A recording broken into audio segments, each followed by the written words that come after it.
Giratina VSTAR is at the peak of its powers right now, but does it maintain its footing post-rotation? I'm Jed from inthirdperson.com.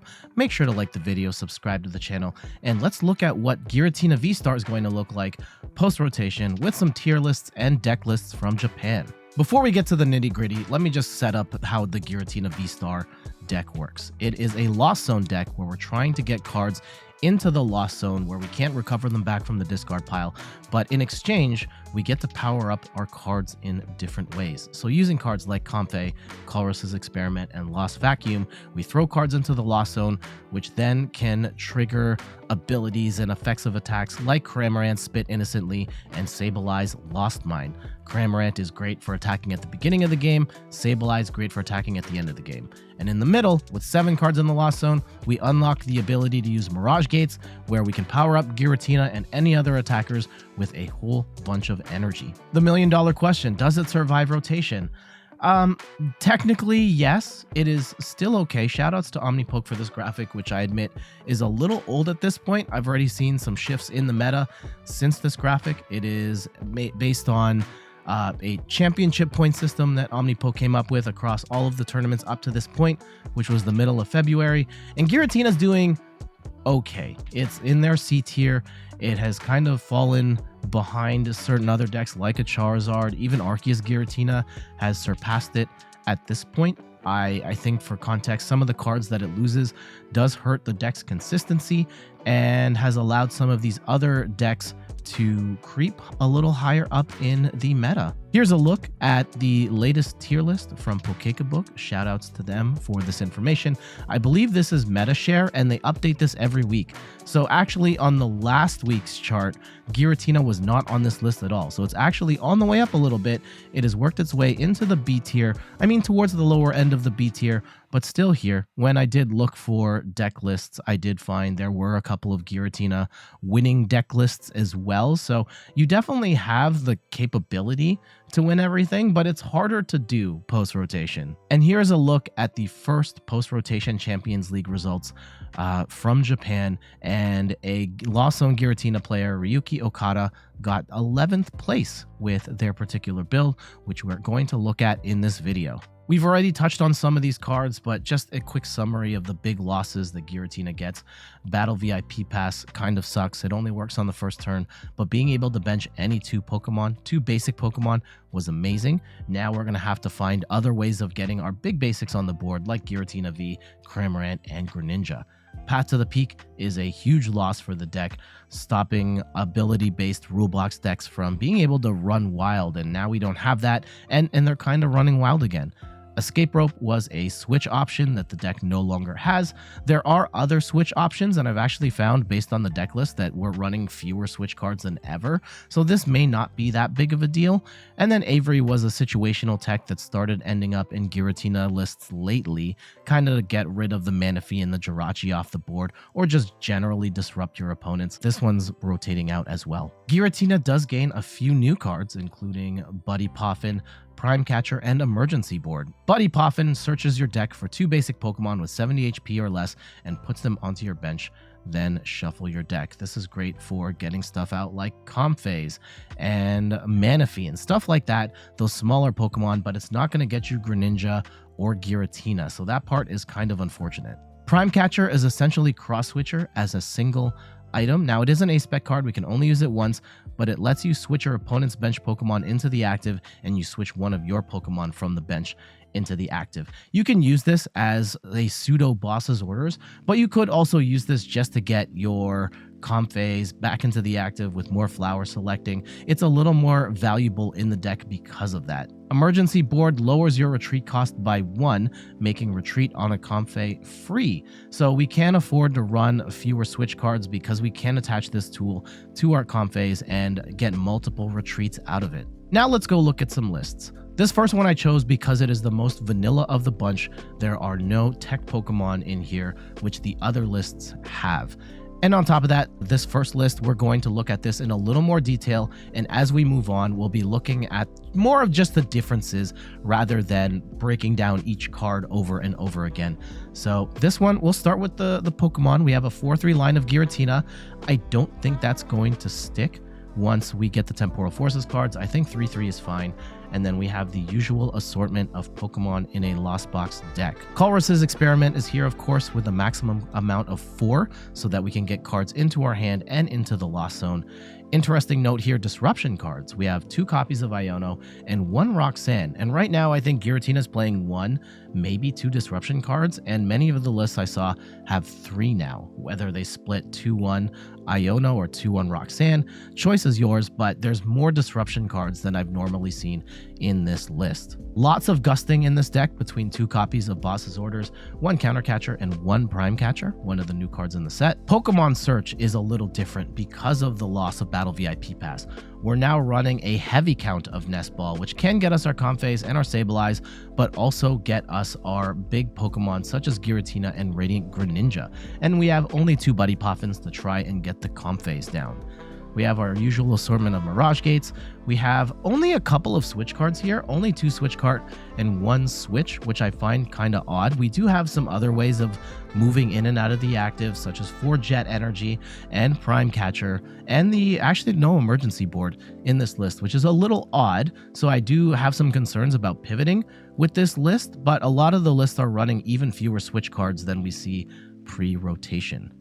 1 Super Rod to recover Pokemon and energy, 1 Heavy Ball to get a basic from the discard pile, from the prizes and put them into our hand. We got 4 Seal Stone, which is a card we don't see that much in Giratina V-Star, but I saw it a lot more in these post-rotation lists. And we even see a tech of a Devolution here to help deal with certain decks like a Charizard or a Gardevoir. Stadiums are a little weird with Giratina going forward. I saw a lot of different types of stadiums. There's no consensus on what to play here, but maybe Artisan because it helps you get a non-rule box Pokemon down. It can help you get that Cramorant or that Sableye down when Buddy Poffin doesn't work. And then the energy splits here, 4 Psychic, 4 Jet, 3 Grass, and 3 Water Energy. Example 2 comes from that Champions League we were talking about earlier. This is the 11th place list from Ryuki Okada. And the important thing here to note is that they have 1 copy of Iron Leaves EX. It has the ability where when you bench it from your hand to the bench, you can actually shift it into the active and then move any energy you got attached to your Pokemon onto Iron Leaves EX, and then you can do your Prismatic Edge attack, which does 180 damage, and you can't attack the next turn, and that's an okay amount of damage. However, it is a grass type, and we are going to be hitting Charizard for weakness with Iron Leaves EX. And when you pair that with Star Requiem from Giratina V-Star, you now have 2 instant KO options in Charizard in a world where Charizard is going to be the best deck post-rotation. So I think this is an interesting idea of getting that the Iron Leaves in there. And otherwise, the counts are pretty similar. We do see 3 hand disruption cards. We see the 4 Nest Ball. We've got 3 Switch cards. So if Giratina gets stuck, that's going to be a problem because there's no regular Switch there. 2 Buddy Poffin. I should have noted Lost Vacuum is a very popular card in Giratina going forward as well. Helps you get your Lost Zone built up a little faster while also removing any sort of pesky stadiums and tool cards in the game. We also have our first sighting of emergency board here. Example 3 has 1 Tech Attacker here. It's an interesting one we normally don't see in Giratina lists, and that is Mew EX. It has the ability Restart, where it helps you draw up to 3 cards once per turn. So decent draw engine when you just need a couple more cards here and there, especially if you get Roxanne down to 2 or something like that. But we also have the Genome Hacking attack for 3 colorless energy, where you can copy the attacks of your opponent's active Pokemon. And that gives you a little more versatility in how you attack. You could use this as a way of blasting a rival Giratina with Lost Impact. You could use it to copy Radiant Greninja's Moonlight Shuriken. Yes, you have Moonlight Shuriken at home here, but you don't necessarily need to use Water Energy with Mew EX. So there are some cool applications for Mew in this deck. Another thing to note is that this deck runs 1 copy of Pokemon League HQ. It forces both players who have basic Pokemon. Their basic Pokemon have to attach 1 extra energy in order to attack. And that's kind of a cool idea. Giratina VSTAR is an evolution, so it doesn't matter. However, it is going to impact Sableye and Radiant Greninja and Mew EX if you want them to attack. So it is hurting you as well. I understand the logic. Certain fast decks like a Roaring Moon, maybe a Miraidon, you are slowing down with something like Pokemon League Headquarters, but keep in mind that this card can also hurt you. List 4 is even more teched out. I see the Defiance band here, where if you're behind on prizes, you do 30 more damage. This is particularly noteworthy for Giratina VSTAR as you pump up that damage from 280 to 310. And then on top of that, we have a couple of other techs here, including Iron Hands. We see another Iron Leaves EX and a Minior. Iron Hands is great for taking out single prize Pokemon and taking multiple prizes off them with Ampu very much. I guess in theory you could use Arm Press as an attack and you have the 230 HP basic, which is kind of hard for others to knock out. You could take a one-hit KO on Lugia VSTAR, for example, with that Arm Press. It's a decent attacker. It has been proven to work in Lost Box in the past, so Iron Hands EX is definitely something to consider. Minior is an interesting inclusion here.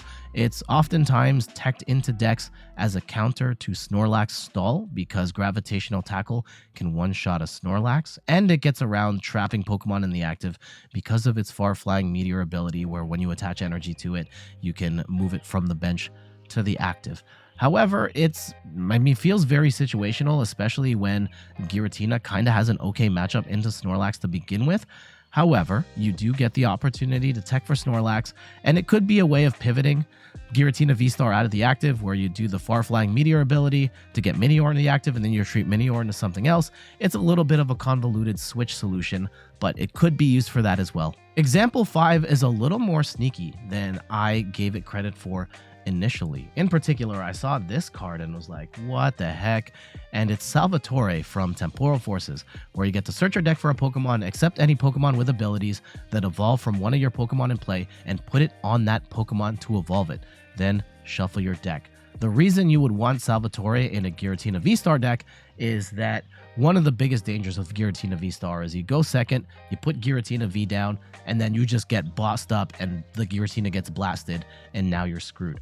However, you can bench Giratina more confidently and then play Salvatore and go straight into Giratina VSTAR, where 280 HP is a lot harder for most decks to one-hit KO. So even in the mid-game, and maybe it's even better in the mid-game, where you can put down Giratina VSTAR right away, like on the second turn or something like that, and not be scared that it's going to get blasted early. Snorlax is an attacker we've seen from time to time in Lost Zone Box decks. Most of the time it's in Lugia now, but in Lost Box it works as well, where it's Thumping Snore attack for 3 energy, does 180 damage, and Snorlax falls asleep. However, you kind of don't care about the sleep effect because odds are your Snorlax is going to get knocked out anyway. 180 damage is a solid amount of damage for a single prizer to do, especially if you can knock out something like a Luminion or a Squawkabilly with this attack. This player also included a pair of Lost City into their deck, where any Pokemon that get knocked out, yours or your opponent's, get sent into the Lost Zone instead of the discard pile. Really interesting choice here, as it helps build up your Lost Zone. However, you are building up your opponent's Lost Zone as well. I don't mind its inclusion here. This last example looks very vanilla. I mean, we could talk about the particulars of 3 Buddy Poffin instead of 2. They do have some canceling cologne here to make the Greninja Snipe play a little more realistic. That I like. Pokegear I like. But the big thing here is the new Relicanth from Temporal Forces, where it has the ability Deepen Memories, where each of your evolved Pokemon can use any attacks from its previous evolutions. So if we go back to the chart here, we can see Giratina can attack with Giratina V instead when the Relicanth is in play. And this is great in times where your opponent benches or puts something awkward into the active, like say a Cramorant, and you don't want a Lost Impact or Star Requiem a Cramorant. You can just copy Giratina V's Shred and not have to discard that energy. This is a little situational, but I don't hate the idea of Relicanth in Lost Box. Some other interesting choices here. We see a copy of Choice Belt, upping Giratina's damage from 280 to 310. There isn't really any sort of 310 HP Pokemon V since Mew V Max is rotated out. However, this is a very cool tech against the Arceus Giratina decks, where many of them run V-Guard energy, and against Lugia running V-Guard energy as well, you can use Choice Belt, which basically negates the effect of V-Guard energy and still smash for those one-hit KOs. Last but not least, we see a copy of Temple of Sinnoh. All special energy attached to Pokemon, both yours and your opponents, provide colorless energy and have no other effect.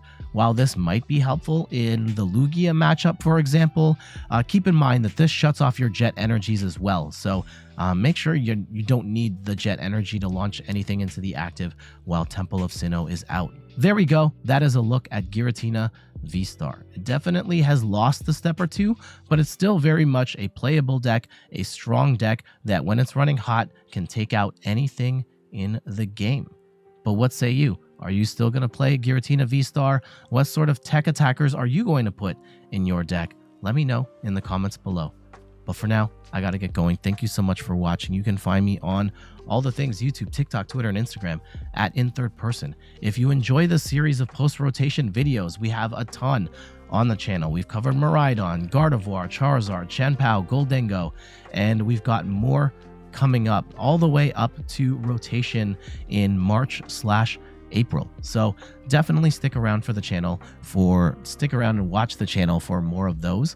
You can find me on Twitch at @InThirdPerson, where I stream the Pokemon trading card game every Sunday at 10 a.m. Eastern time. I'm sorry in advance. Not in advance. I mean, on this past Sunday, I did not stream. As you can hear, I'm still not 100%. I've been dealing with the effects of this cold for I'm on week 3 right now.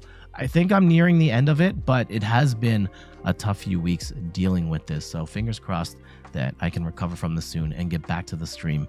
Last but not least, you can find me at inthirdperson.com for more articles and videos on video games, board games, and other nerdy pursuits. So until the next one, I'll see you later. Bye-bye.